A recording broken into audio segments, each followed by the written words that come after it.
Welcome to another exciting episode of Two Bar Connections with your host Jesse and James. What's going on, everybody? What is going on indeed? So for today's episode, we have Ashes of Creation. What the hell is going on with them? There has apparently been a massive implosion within the studio, allegations of private equity, silent takeover, lawsuits galore, and of course the cancellation of the game and the studio seemingly closing with almost all the staff laid off. Or pretty much everyone at this point has been laid off. We also have Discord adding age verification pretty soon. Boo. And also we have some more unfortunate layoffs hitting Riot Games and Highguard just 2 weeks after they launched both their respective games. Which 2 weeks seems to be the magic number here. for how long before things just end up crashing and collapse. And then we have probably one of the most stacked state of plays in a long time because man, that shit was a fucking doozy. Holy shit. But certified banger. But we'll get into that later. Yeah, it was pretty good all around. Yeah. All right, before we get into that, how have you been? I'm exactly where you left me. Yeah, it hasn't been that long. No, it really hasn't been that long.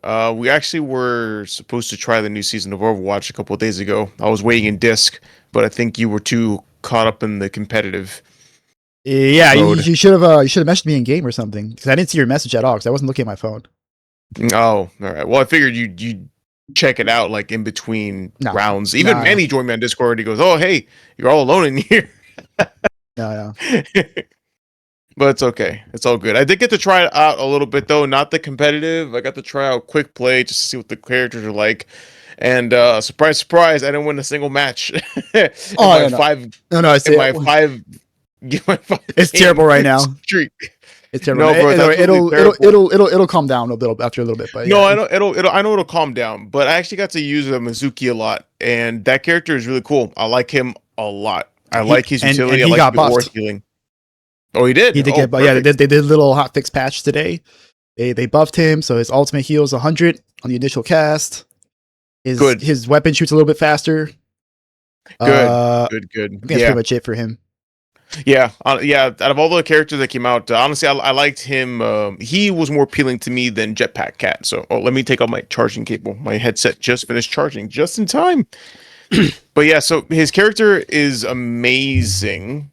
However, I do feel like I have to be a lot closer to the front lines just so that my aura can be more within my team. So I mean, you can hang back, but it's not exactly ideal. So I have been dying a lot, which means I have to. Man, I forgot how to position myself properly. Yeah, it's not Rivals, bro. You don't have a million get out of jail free cards. No, I don't. No, I need proper positioning. I forget. I forget. But all in all, I was really happy to be back into it, even though it was a quick play fuck fest. Yeah. Yeah. Oh, we also bought this hat too, the right click. Oh, good. Because honestly, it heals from further away now, I think. They increased the range a little bit. Good. Yeah, because honestly, it felt like it did not reach. Like I had to feel like my teammates are just out of reach. But I do like the hopping mechanic. It hits a lot of teammates, even if they're not hurt. So it's pretty cool. I also was doing the new shared event on Arc Raiders. They're prioritizing PvE with this event. They're giving more experience points for killing Arc instead of other raiders. I guess it's an attempt to try and make things a little bit more friendly. I mean, not that I've had a problem with unfriendly lobbies or PvP lobbies. I usually have pretty good luck with it, but this one is definitely more so the case. I think the most is one guy shot me, but it was an accident. He's like, "Oh my god, I'm so sorry." Yeah, but it was pretty good. Yeah, Arc Raiders is still holding strong, which is pretty dope. And Overwatch is back, so gaming right now is looking up. Is definitely looking up. No, it's definitely looking up. For us. I mean, yeah, I played quite a bit also Overwatch. Yeah, I was gonna say how have you been doing with the game? Yeah, so I tried out pretty much almost every single character except for Jetpack Cat. Just because Jetpack Cat's a flying hero, and I feel like I'll just be perma-feeding the entire time. Like I'll just be caught on the open because my brain just can't process that level of 3D. That cat's a fucking terrorist, though. Let me tell you. Yes, I have he seen, is. like, I haven't had any too many bad experiences with it so far. But I've seen like high level like streamers play them, and like they're fucking terrorists. If they're like a little Apache helicopter, you just come into the back line, just shoot and boop you, scratch you, and then by the time you're like, what the fuck just happened? He's already flying away, going Yeah. So, of course, it's this cat, the cutest ones, always just be like the biggest fucking trolls. So now everyone hates the cat, and it's like perma-banned on comp. Like every comp game I get into, it's always banned all the time.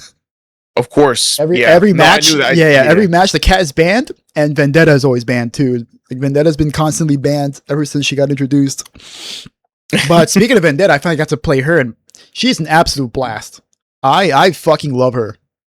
She is awesome, dude. She is so cool and so fun. She has, I can totally see why people hate her. I totally understand the bans because like, she's pretty obnoxious. Because like she could come from anywhere, anytime, and she does this thing where like she throws a sword up in the air, her E, and then when you press left click, she does like a downward swing, and that downward swing does a fuckload of damage. So you can just come from anywhere in the sky and just flop on someone, do like 100 whatever plus damage they are. They go like what the fuck, and you just hit them twice, and then do your projectile attack, and that's it. Like you're just dead before you even know what the fuck happened.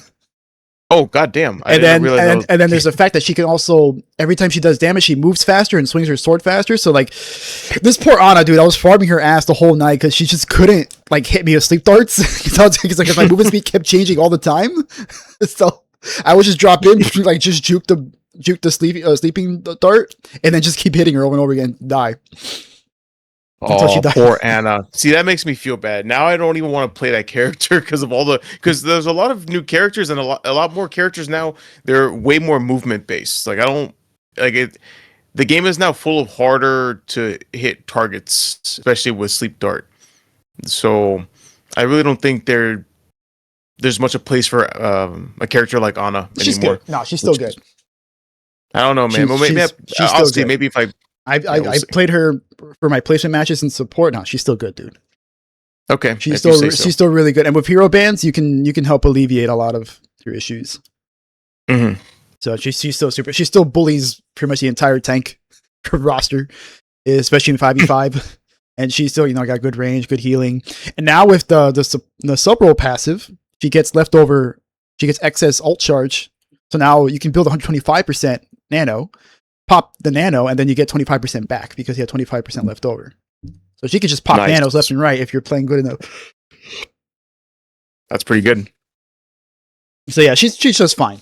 I think she's gonna be just fine. Cool.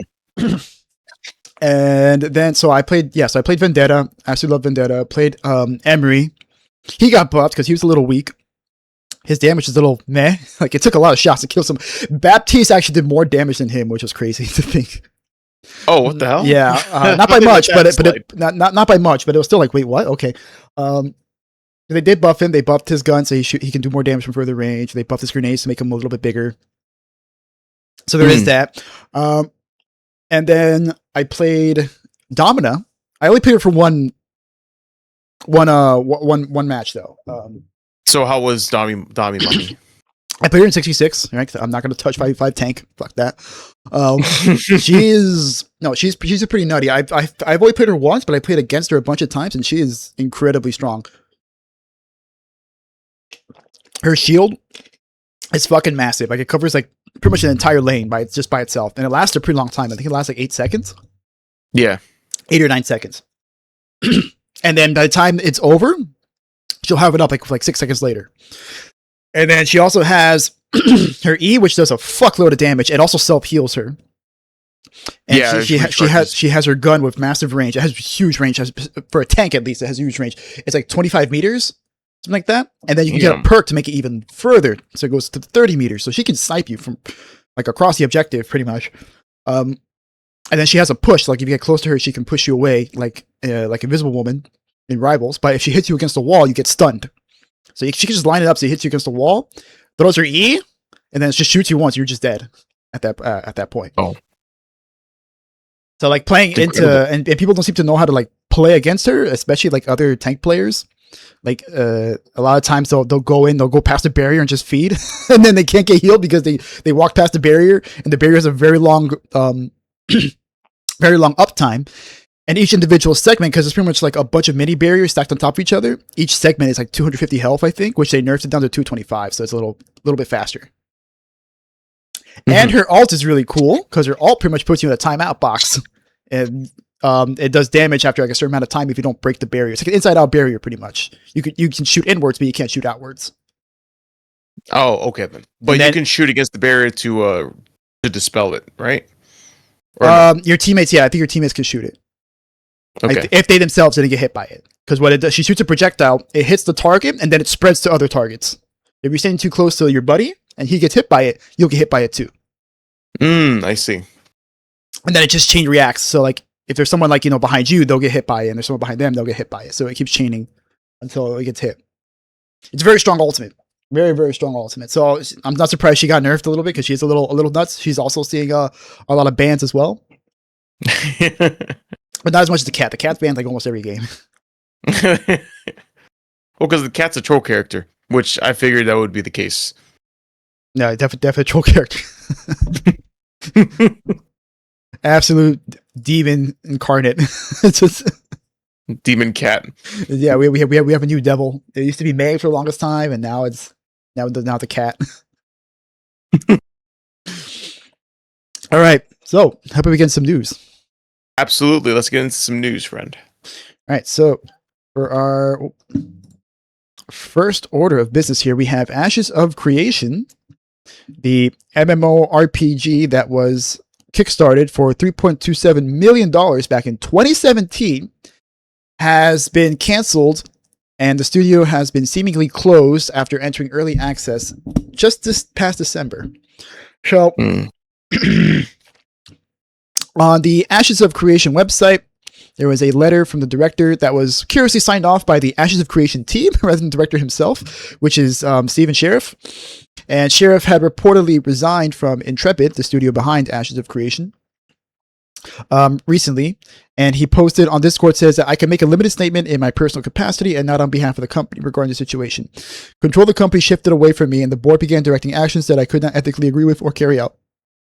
As a result, I chose to resign in protest rather than lend my name or authority to decisions I could not ethically support. I cannot responsibly speak to further details at this time due to ongoing legal and governance matters.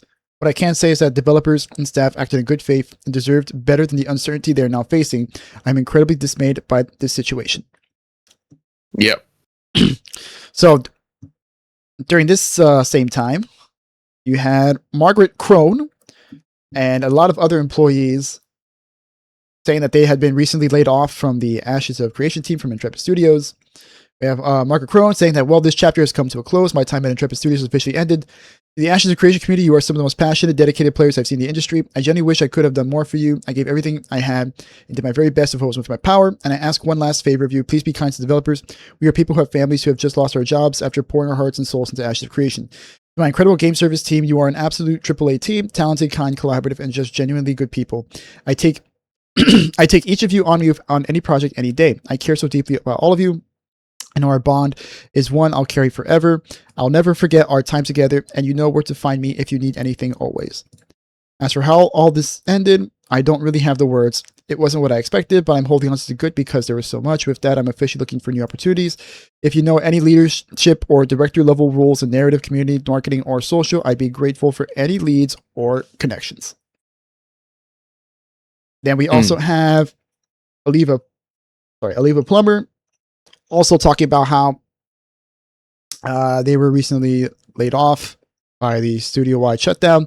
Unfortunately, I've been affected by the studio-wide shutdown, and Intrepid Studios are now actively seeking new opportunities as a mid or senior environmental artist. And a great deal on this project and worked with an incredible team filled with collaboration and hard work. I'm hopeful and looking forward to joining another passionate team soon. In the meantime, update my portfolio and would love any views, shares, or critiques linked below. I also have Kevin Stiles. Hi everyone, with the recent closure of Intrepid Studios, I'm now actively seeking new opportunities in game audio. I had an incredible experience during my time at Intrepid where I designed audio for Ashes of Creation, collaborating with an exceptionally talented team. We're in a great deal on this project and really looking forward to the next opportunity. If you know any open audio positions, whether full-time, contract, remote, or on-site, that might be a good fit. I would greatly appreciate any leads, introductions, or advice. Please feel free to communicate or send me a DM. Looking forward to connecting and hopefully joining another passionate team soon. So yeah, as you can see, lots of developers went on, took to online to communicate that, hey, like they're open to being hired because they have just been unfortunately laid off. But it gets really weird from here, right? This isn't, just some regular shutdown, right? This is after the game has been reportedly, in development for like almost 10 years at this point, and had a lot of controversies surrounding it, including a paid alpha that was like hundreds of dollars for people to get in. But now we have 2 lawsuits that have been filed by several game developers under Ashes of Creation and Intrepid Games. And while these are separate, they are pretty similar with their complaints. One of them is filed from a former VFX artist, and one is a joint one from a gameplay engineer and technical director. So each lawsuit points to the Worker Adjustment and Retraining Notifications Act, otherwise known as the WARN Act in California, which states that there must be a 60-day warning before a mass layoff of more than a third of a company or at least 50 employees. And seeing as how everyone got laid off, it's a little more than a third. So yeah. So the issue here was that apparently they were not given adequate warning and they were not given proper pay, according to this lawsuit. And this has been also corroborated by Margaret Crone, who I mentioned earlier. She actually has this whole thing, this whole post on Twitter where she talks about like what was her experience leading up to the final cancellation for it. I'm not gonna read like the whole thing because it's a little long, but she says like on January 28th, toward the end of the workday, I was informed that we would be laying off 100 developers. I was devastated. These are all working people who were going to lose their jobs. So I believed it was something we could face together and still find a path forward. So at the time they were thinking, well, it's just a bunch of layoffs, right? We're still going to have people still on the team. So I think it's about 200 people. So they were going to lose about half of their staff. But then on January 29th, I shared this information confidentially with my game service team. I told them that changes were coming, that I did not yet know who would be affected, and that I wished I had more certainty to offer. I couldn't live with myself if I did not give them advance notice. These people who deserve to be treated like human beings. By the end of the day, I received confirmation on which people on my team would be impacted. So again, still layoffs at this point. There's still the impression there's going to be layoffs. So on January 30th, I spoke individually with each of my team members to let them know they were being affected so they could begin planning and preparing. On January 31st, we were all informed via a confusing email that we would be laid off along with a war notice. It is still shocking. The entire studio gathered to try to understand what was happening and what it meant for our future. In the end, none of us are receiving our final paychecks of 60 days notice and pay outlined under the WARN Act, PTO payouts, or other compensation owed. So yeah, as you can see, they were warned ahead of time, but they weren't given the proper payouts, and they still have not received it. So then I found this. So I found this other article here by Game Fragger, which says that there's been a lot of things that's been brewing underneath Ashes of Creation and the company. So it goes beyond just layoffs and the founder resigning and the studio going down. There's apparently been also mounting lawsuits against the company itself over unpaid debts. Of course, like I mentioned before, you have staff who are leaving without being able to receive their final paychecks or any severance of any kind. There's also been allegations of a hidden private equity takeover, and there has been accusations of it being a classic rope pool scheme. So apparently the game came out in the cusp of some undisclosed financial woes, and according to insiders and public records, Intrepid was already in debt, as according to a lawsuit from SADA Systems that was filed on December 1st, 2025 for $852,630 in unpaid Google Cloud services dating back to a September 22 agreement. And those services were canceled in April 2025. And after it was after it was ignored over and over again repeatedly. And the suit claims that there was breach of contract, unjust enrichment, and promissory estoppel. I have no clue what that means. But then you also have another lawsuit from Aetna Life Insurance Company that was filed in June 2025. Aetna, okay. And they were seeking $81,004 for unpaid insurance premiums. Then you have the whole thing with Steve Sheriff reportedly resigning because initially he said that, there is no board controlling this company. I am the board and my husband is the board. That's it. There is no other people controlling this company. It's just all of us, that we don't have to listen to any shareholders, or listen to any board or anything like that. But now he's all of a sudden coming out and saying, it was the board. It was the board that was doing all these things, and I resigned because of it, right? Like, okay. Who are these board members you're speaking of? Are they in the room with us right now? Yeah. Well, according to him, there is some legal proceedings going on, so who knows? But it definitely is fishy. It doesn't line up with what we know so far. It could change in the future if he decides to sue, and there's some legal proceedings that we can learn about then. But for now, it's like I don't know about this dude. It's a little weird. Then you also have streamers and content creators like Dust Y, who streams the game regularly, or used to stream the game regularly. Yeah, he shared some leaked emails confirming wages and 401k matches and benefits were withheld from employees. And Dust Y himself described Sheriff as a kind, generous, and looked out for us. But according to Bellular News, so it's a pretty popular news YouTube website, YouTube channel, which we recommend.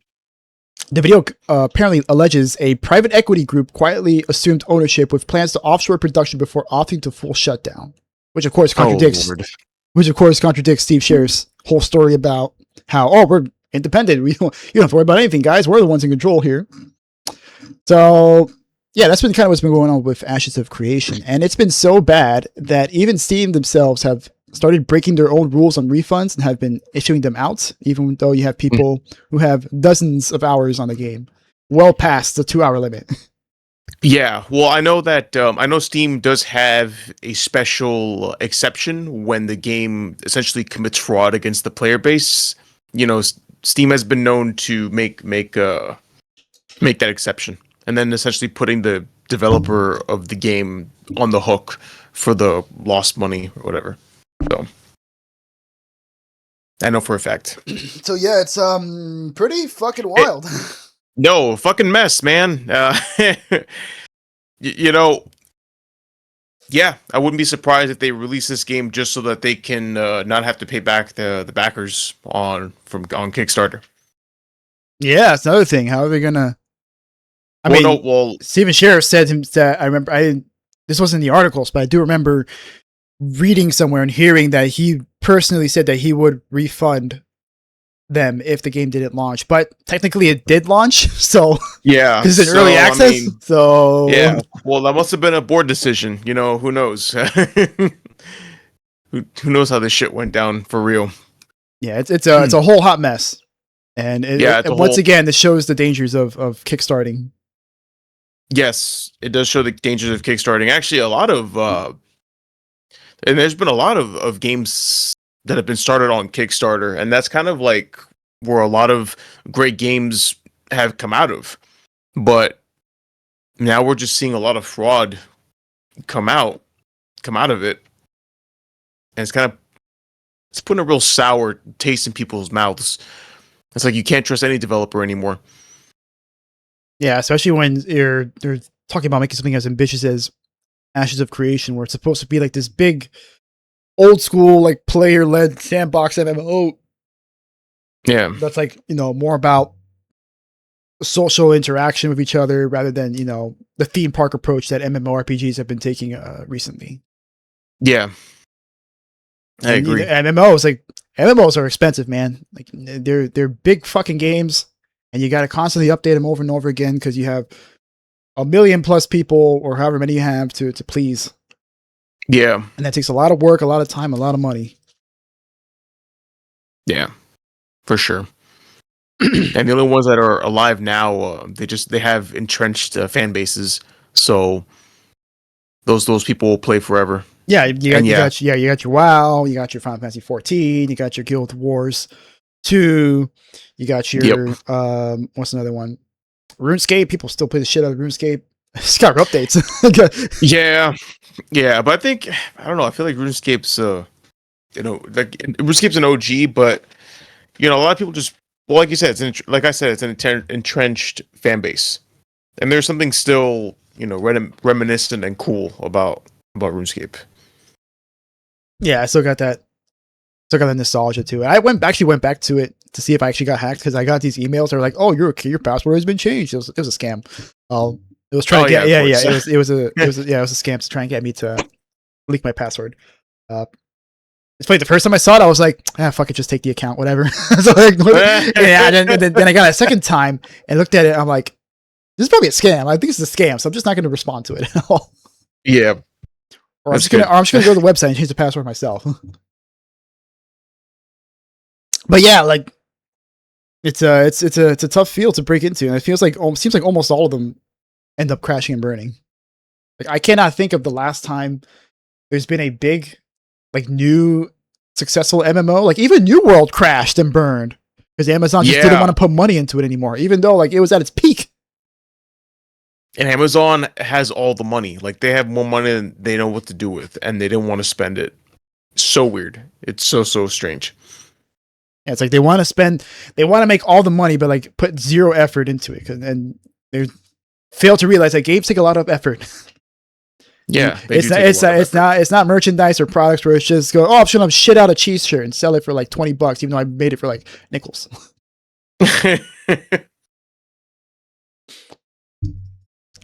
Yeah, I guess we'll see where this goes. Because it's messy.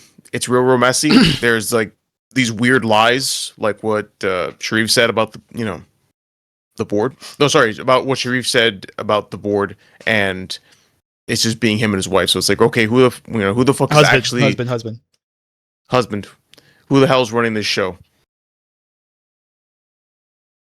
All right. Well, so speaking of messy, we'll see soon enough.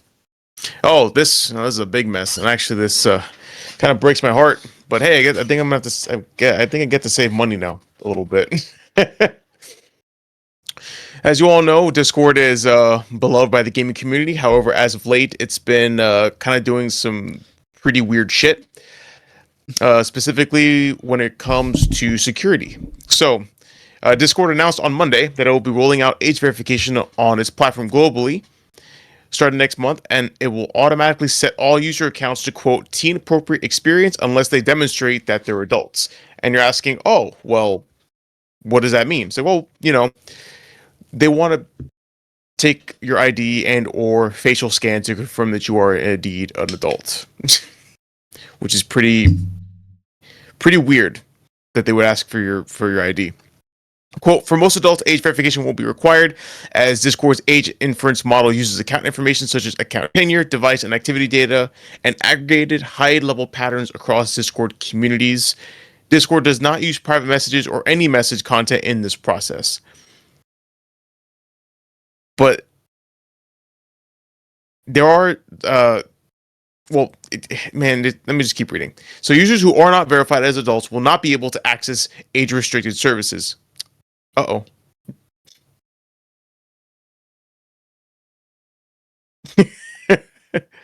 Subscribe. Okay. But anyway, so sorry, bro. I'm sorry. I couldn't help myself.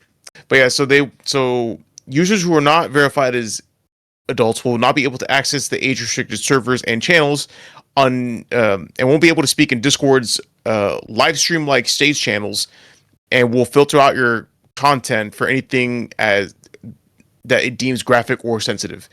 They'll get warning prompts for friend requests from potentially unfamiliar users, and DMs from unfamiliar users will automatically filtered into a separate inbox. Direct messages and servers that are not age restricted will continue to function normally. However, you will not be able to send messages or view content in an age restricted server until they complete the age check process. So they're slowly starting to implement and roll out an age verification system, starting with certain channels. However, a lot of people's concerns, and rightfully so, is that in the future, you will need to verify your age before you even make a Discord account. So,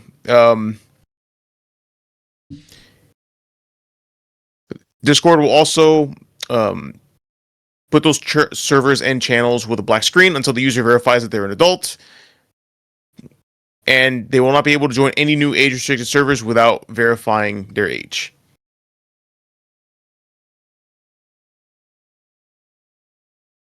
Yeah, what do you think about this so far? It's a lot of crap. Disgustingness. Yeah, it's a load of crap. It's an absolute load of crap. Because I mean, I don't know about putting my ID on a place that can be accessed to by hackers and stuff. And wasn't Discord recently just like hacked and like leaked a bunch of IDs of people? I agree. That's exactly what happened. I think we even covered it. Maybe I don't remember, but yeah, I know it did I don't know. happen. But yeah. Oh yeah, in late 2025. Actually, yeah. Yeah. So apparently Discord experienced a significant data breach in late 2025 where hackers compromised a third-party customer support vendor, potentially exposing the government IDs and personal information of around 70,000 users. Yeah. And they want us to upload our ID. No thanks. Yeah, no thanks, bro. Yeah, no thanks. I don't really like browse channels on Discord. I don't do that. Like I just have the servers that we made like for us to use. But Yeah, no, me neither. I have ours, the one I'm on with my cousin, and then like one for like Healthy Gamer. One it's a fan Discord for Yo Video Games. One for Double Toasted, and then one for like some game I downloaded. I don't even do it anymore. And then I have the Marvel Rivals one and the Overwatch one. That's it. Like I don't go through any other channels. yeah, I don't really do much of other channels either. So I didn't even know. I You mean, could I've heard serve other that. channels. I thought it was like an invite thing. Yeah, It's like, oh no, you have to get invited or no. something or get a link. Well, no, they have public servers and public discords where people of all kinds of interests and hobbies can get together and just kind of like chat stuff out. Like I'm sure there's like a Discord for hunters, for the gunsmiths, people that like to build rifles, dance discords. Unfortunately, there's also furry discords, but we don't talk about that. No, there's a channel for everything, man. There's a channel for everything, and I guess that's a problem because you don't want a 10-year-old. But again, you could just tell them, hey, don't go there. See this? This is bad. Don't go to this Discord. Or just don't go on Discord because you're fucking 10. Yeah, I would say so. Go outside. Go. Or just Go FaceTime touch your grass. friends. Yeah, exactly. No, screw that. Go touch grass with your friends. Don't FaceTime with your friends. Go touch grass. Go play a sport. Or just go on. I was gonna say Xbox Live, but I guess that's that's falling out of favor with the kids. No one plays Xbox. But this is this kind of sucks because it's just I don't know. It's an evolution of the nanny state, but also in a way, it's also serving Discord's own financial gain because we've covered this before that Discord is trying to find a way to become a publicly traded company. Yeah, now that I do remember. They did file either received an IPO or they filed an IPO, something like that. Yeah, they filed paperwork to essentially evaluate their company, I think, and it came out to a lot of money. However, one of the things that a company needs is data that they can. Well, they filed an IPO. Yeah. Sorry, but they filed an IPO. Okay, yeah. Apparently, according to Bloomberg, it happened on January 6th this year. I thought it was further back.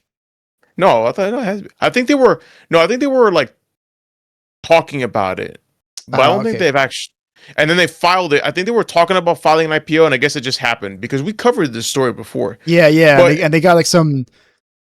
We also covered that they got like a CEO from like Activision or something. I think. Yes, I think that's the case. Oh God, which makes a lot of sense. The signs were all fucking there. The signs are there.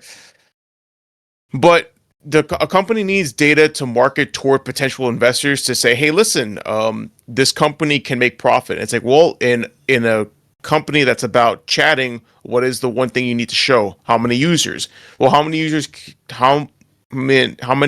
you have? Or how many users can you actually prove that you have? And age verification is a way of making sure that the people that are using Discord are not bots, they're actual people, and you can get an accurate number.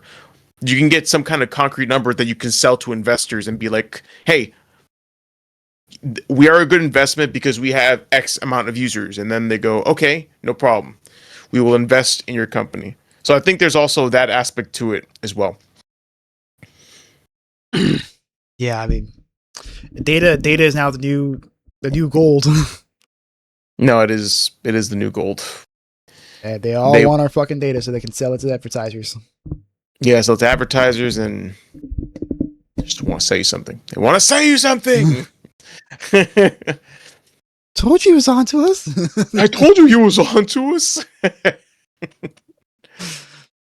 Well, all in all, this is kind of a shame because Discord has been it's been our home for a long time, and now we have to find a new home. We may have to find a new home because we do actually record these on Discord. Our setup involves us hopping on Discord channel and setting up everything to the OBS. So we record it. We have to do some trickery to do it because we didn't know how to do it like straight up. We have to do some weird shit. Yep. Yeah. Like I had to share my screen and stuff and whatever, but we've made it work. And it would be a shame if we had to go somewhere else and try and figure it out again. Yeah. And a little behind the scenes as well. We never figured out why. I never figured out why, but there's actually a delay. When, from my camera perspective, that I've had to adjust for every time we record. So it's just one of those. It's just one of those screwy things that we've grown accustomed to because of Discord. And yeah. However, from what I'm told, Steam has been having channels like Discord for a while now. So I've been looking into it, but I haven't been lucky. I haven't been. I don't know how to do it. Yeah, that's something we'll have to probably look into. Okay. Once again, Gabe winning by doing nothing. Gabe winning by doing absolutely nothing. Keep winning, Gavin. You're doing great. I love that meme of him has been going around with him all blinked out. Yeah, with him and grill on. Yeah, with the grill. It's got all those diamonds and all the ice on him. Yeah. Fucking, it's so good. But you know what's not been good? No, say it ain't so. Oh. What hasn't been good? Layoffs! Yet again. Oh no, more layoffs? Yep. Jesus Christ. Yep. We have, once again, not one, but two stories of layoffs. So originally this was just going to be about how Riot was laying off the 2XKO team, about 80 employees, but then that expanded to Highguard, which I don't have. Oh, wait. Where's the Highguard store? Okay. Well, whatever. First things first, 2XKO. So 2XKO is a fighting game that just recently came out. It came out 1.0 just this past month, and just 2 weeks after it launched its 1.0 version, it has reportedly that it may have been laid off, that 80 employees have been laid off. So, yeah, this came as a blog post from producer Tom Cannon, who is works on the 2XKO game. I think he's also the director as well. I know he's like one of the higher up people there, and he's also the founder of Evo. For those who don't know, he did find the Evo fighting game tournament, and he helped create rollback netcode. So, for those of you guys out there who are finally glad there's rollback netcode in your fighting game, because fighting games have had the shittiest online for a long time. Yeah, you can thank Tom Cannon and his twin brother, which I forgot his twin brother's name. Hell yeah. But so it's a bit of a, not super long, but he pretty much goes over like how the game has been received really well. However, due to the momentum of the game not really meeting their expectations, they can't really justify the size of their team, so they have to cut down on team members. And with the cut number being 80, that represents about half of what the team has been. So they're now working at half capacity, but he also insists that the game's still going to be updated, and they're still going to go through with their season 1 plans at the very least. So that is that for 2XKO, which is kind of a shame, because this game has been in development for a very long time. It's like it was announced, I think, like 2019, 2018, and they show off like a little bit of footage, and then it went dark for a long time, and then they revealed it again like in 2023. And then they did like a lot of play tests in 2023 and some or 2024. There's some play tests in 2024. So it's been through a rough road, and it finally launches, and it has like it has a really small roster because it's a 2v2 game. So it definitely had like some controversies because people were like, "What the fuck? Why are there only like 10 characters at launch when you're doing a 2v2 game? Like there should be way more characters than this. Like at least 16 if you're gonna do a 2v2 game." But then you also have Highguard has also suffered some layoffs. Wildlight, I believe that they are called. Yeah, Wildlight Entertainment. So Wildlight Entertainment has also suffered some layoffs as well. And according to a lot of the developers, most of the people who have been laid off, most of staff members have been laid off, and it's not like just some regular like Joe Schmo QA. Like it's been like some high up positions, like senior tech artists and senior like environmental artists and stuff. Like people who have tenure and experience. Yeah. Even have a former level designer, Alex Grainer, who posted on LinkedIn today that they were unfortunately, along with most of the team at Wildlight, was laid off. And initially, it was like these reports like these were like individual employees were going on LinkedIn saying, "Hey, I got laid off. Hey, I got laid off." And it wasn't until February or 2 days ago at 7:56 at night that it was confirmed by Wildlight that there have been a number of layoffs. They didn't share how many there were, but if anything is to go by from what Alex Grainer said, it's most of them. Yeah. Which is absolutely crazy. Because it's only been 2 weeks, just like 2XKO. It's only been 2 weeks since this has come out. And now they're seemingly imploding. Because I don't know how you're going to be able to maintain a live service game like Highguard and 2XKO when you're working at half capacity. I don't think they plan to. Yeah, that's what I'm thinking too. And and of course you have, wouldn't be a layoff or wouldn't be like a crash and burn story without someone crashing out for no reason against gamers. This is a really long post from Josh Sobel, who worked on the game. I'm not sure what his position was, but he did work on the game for 2.5 years out of the 4 years it was being worked on. And yeah, he pretty much talked about like how people were unfair to it. They started dogging on it immediately. And like, thank you for all the supportive journalists out there who were like, oh, they like gave the game a chance and stuff like that. And yeah, and he also talked about like how many like internal testers were like, no, this can't fail at all. Like this is really great and stuff. So it's just lot of unfortunate naivety there. Apparently this was his first game, so apparently he just doesn't know how this works. But yeah, in any case, it still sucks that a lot of these people are gonna be losing their jobs. But like this is the reality of like when you want to get into a live service game. Yeah, absolutely. Yeah, no, that's exactly it. And it just I just have to say, man, like I really hope like a lot of these studios, especially studios that like break away, because this was the crazy thing about it. They broke away from the big, AAA corporate structure, made their own studio, made their own game. I think they published their own game too, like this self-published game. And their idea was to just make the same game they were making under the EA's umbrella. It's like, you just made Apex again. Like, what? Okay. Like, yeah, you made Apex with like mining and building rating and stuff. And it's just like, there's something special here. And like, you can't get mad at the audience, dude. Like 100,000 people played the game and you lost half of your player base in the first 12 hours. And then you lost the remaining percentage like a week later. Like at that point, it's just because the game just doesn't stick. No, it doesn't stick at all. Like, yeah, sure. There's lots of people who like went online for like 5 minutes and then, left a negative review like, oh, lol, Concord 2, whatever, right? But a lot of people left actual like criticism, fair criticism on the game. Hey, like this 3v3 sucks. It needs to be 5v5. Hey, the visuals are boring. Hey, the guns are boring. But what's the loot sucks. Like there's all these things that people give that are verifiable and are fair criticisms. Yeah. And when instead of fixing it, well, yeah. And when you're jumping in the live service space, like you got to have something truly special because this is a very oversaturated market. That's an understatement. There's way too fucking many of these live service, especially like hero shooters now, because now Overwatch is back, Marvel Rivals, Deadlock now is rising up. Deadlock's not even fucking out. It hasn't even been officially announced.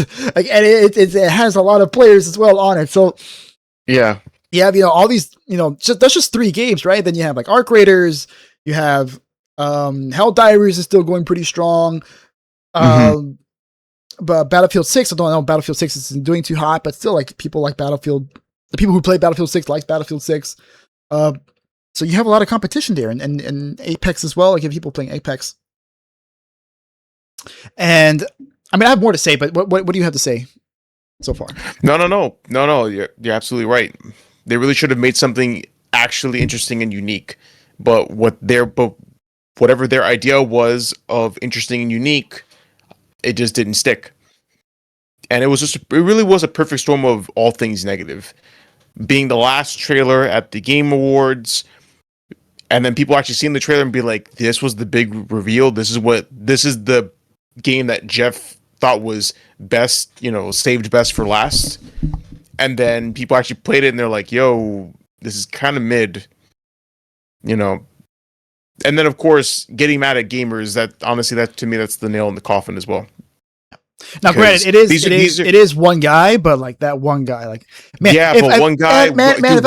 If I was the head of a studio, I would, I was shutting down, I'd be like, hey, stay the fuck off Twitter. Don't say nothing. Shut the fuck up. Like, don't say anything. Dude, just say nothing, because you're going to make us all look bad just because one of you guys decides to have a temper tantrum. Yeah, bro. And you know what? It doesn't matter what the people say. Those are still your paying customers. Those are the people that are going to fund your game by actually, playing it. I mean, I know it's free to play, but dude, they're going to be the one that pay into the microtransactions if they like your game enough. I mean, that's also like kind of the point too.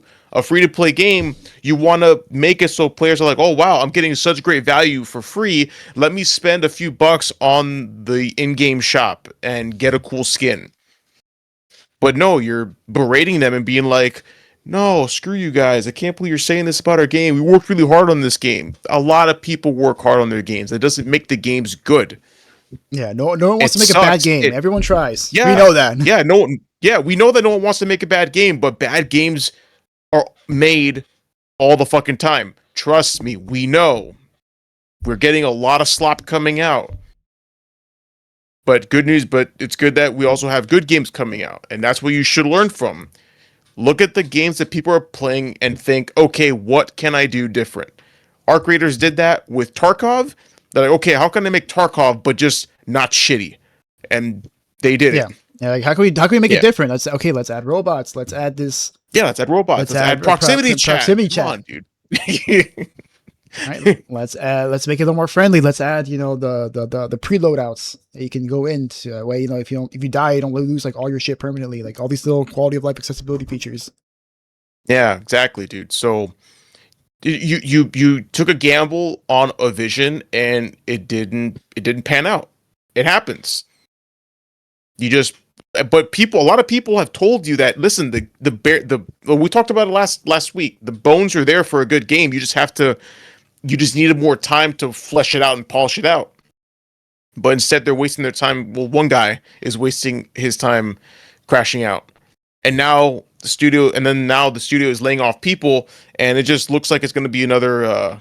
Now it really looks like it's going to be another Concord, because, they don't got the people to support a game like that. Yeah, no, it's definitely. Also, another thing, man, like we can't keep doing this again, where you just give up on your game like 2 weeks in. Like, it's just this whole model of like blow a bunch of money on like this big, huge gamble, and if we don't, become an overnight success in the first 2 weeks, everyone loses their jobs. Like, just fuck it. Like, you got to plan ahead of time for these things. It's crazy that their plan doesn't go past the first 2 weeks of something. Yeah, that is 100% a management issue. Yeah, like this management comes in thinking like, oh, this game's gonna be an instant success. We don't have to worry about anything. Let's just drop it. People will love it. It'll become overnight success. We're gonna be fucking bajillionaires overnight. Bajillionaires overnight. We got a franchise over our hands. We're already writing lore. Well, that's Concord. But the same principle still applies. Like, you have to plan for your game to not do great. I mean, it's good to have that. No, actually, no, it's not great at all. Because a lot of games, I think we've talked about it before, toxic positivity, where no one says anything bad about the game. The internal playtests, this can't fail. Just like the Titanic. Oh, this ship surely can't sink. And then you get whacked with an iceberg, and you're wondering what the hell happened.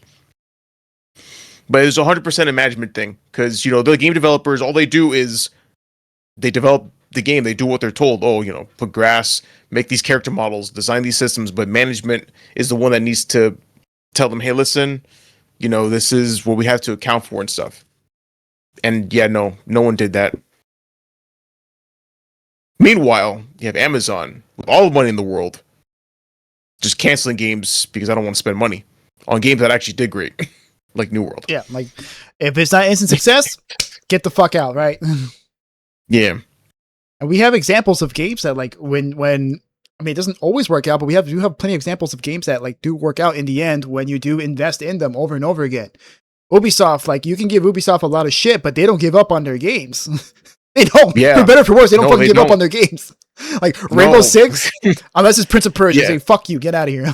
Yeah. Well, hang on. There's a lot of stuff happening with Ubisoft right now that they just had to. They canceled a lot of shit. It wasn't just Prince of Persia. They canceled a lot. That's the one that stings the most, though. No, I know that's the one that stings the most, but they're in such bad shape that they had to cancel their games. But like, so I think, I get it.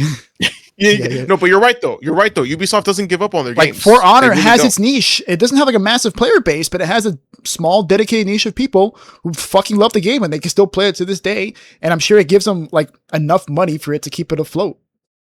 Yep. And I'm assuming they have reasonable expectations because I highly doubt that game is raking in money hand over fist. It's probably got like a couple, like maybe like, 6-digit number, less than 6 digits, but they probably play a lot and they probably still spend money on shit. Yeah. Rainbow Six was a dumpster fire at launch. I remember playing it at launch. It was awful. Like it was super fun game. It had amazing bones, but it was busted as fuck. Like the server lag was terrible. Hit detection was terrible. There was all sorts of like crazy cheese that you can do. You can literally kill the enemy team as soon as they walk out of spawn because there are like certain angles on certain maps where you can just aim and as soon as they pop up, you just headshot them. Yeah, that happened all the time. Oh my god. I didn't know that. Holy shit. No, launch of that game was the Wild West. It was super fun, but it was the Wild West. But like they kept going, and now that's one of their most successful games. And it's still going 10 years later. People love the game still. Yeah. Even with all the hacker bullshit going on. You have No Man's Sky, right? When No Man's Sky came out, that was a No Man's disaster and a half. Like yes, bro. People were ready to riot in the streets because that game was built on lies. Sean Murray went on Jimmy Fallon's show. TV? On Jimmy Fallon, and literally said, "Yeah, we're gonna have this. We're gonna have a huge, expansive world. It's gonna be tons of cool, unique monsters. You can see other players. You'll be able to play with other players, or you can fight them." And none of that shit happened in the game. None of it. It was an absolute disaster. What do? He put his head down, shut the fuck up, and worked on the game. And now you have people online begging Sean to take their money because they're like, "Dude, you can charge us, right? It just got a new update. I think like a few weeks ago." Yes. Yep. And people are like, "Yep, Sean, you can charge us, right? Like we got money, bro. Take our money. You earned it at this point, please. What are you making up for? It's been 10 years." Then you have Final Fantasy 14 with a Realm Reborn. So you have all these games that succeed when you invest in them. Now, of course, I'm not gonna be naive to say like just if Highguard invested in it, it would have been a success. Years down the line. But at least you tried. At least you can say, "Hey, I tried." Yeah. All we want you to do is try. This lack of effort is killing and plan. Gaming. No, lack of effort and lack of planning is killing gaming. I'm not gonna say lack of. I'm saying lack of planning more than anything else. Because it didn't plan right. It's like no, we can't. We don't have the resources to actually try because we didn't plan properly. So. Well, that's true. No, but planning is important, but also lack of effort is important too. And you could really see it. I mean, this applies more to like game optimization, but you really need to put effort into making sure that your games just run properly as well. Oh yeah, the game was very poorly optimized as well, apparently. Yes. Yeah. There's a lot of games that we won't even be able to play just because the spec requirements are it's so astronomically high that you need the latest NASA computer to run, which, well, I mean, I'll get to that later. Oh, not even then, because you got people on 4090s like struggling to hit target frame rates. Yeah, bro. Yes. And that's not supposed to happen. That doesn't mean that your game is demanding. It just means that your game sucks, you know, engine wise or graphics wise. Yeah. I mean, it is a UE5 game, but even then, it's like, man, these graphics are not like, they don't look that crazy. You're not doing anything super crazy with it. Yeah, dude. You just have a big ass map, and then you have some destruction. Like, destruction is probably the most taxing thing. Yeah. So, in any case, I do hope that these people do land on their feet again. Hopefully sometime soon. And hopefully they land in a company that actually treats them properly and actually makes something that people actually care about and don't gamble their entire studio's future on something that probably will not work unless, they actually plan on investing in it. Yeah. I agree. All right, man. People. So we're gonna talk about at the very least, they lasted. I think they lasted longer than. Oh, Concord, they lasted longer than Concord. Right? It's still going, so the game's still on. It still functions. Yay! You can still play it right now, right? If you're a Highguard fan, and there are people out there who like the game, you can still play it right now. And I think they released a new character as well, so you can still play the game. That's just we don't know how much longer that's gonna be true. Yes. All right. So. How about you sign us off and we'll head back with the state of play. Absolutely, everybody. Thank you for watching this first part of our two-parter of the Two-Bar Connection. We really appreciate you guys listening to us rant and rave on these news. Please subscribe to the channel if you haven't already. Like the video and leave a comment down below if there's any videos that you want us to, any video games you want us to play or any news stories you want us to cover. I got a little bit dyslexic there. Sorry. The best place to watch is on YouTube. However, we do have audio only versions of the podcast on Amazon Music, Spotify, and Apple Podcasts. We are also on Twitter. No, we will not call it X.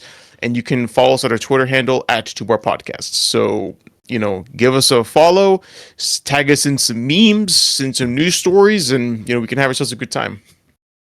Yeah, so thanks again for listening. Thanks again for watching. Good morning, good afternoon, good evening, wherever you are. Peace. I'll see you in a bit.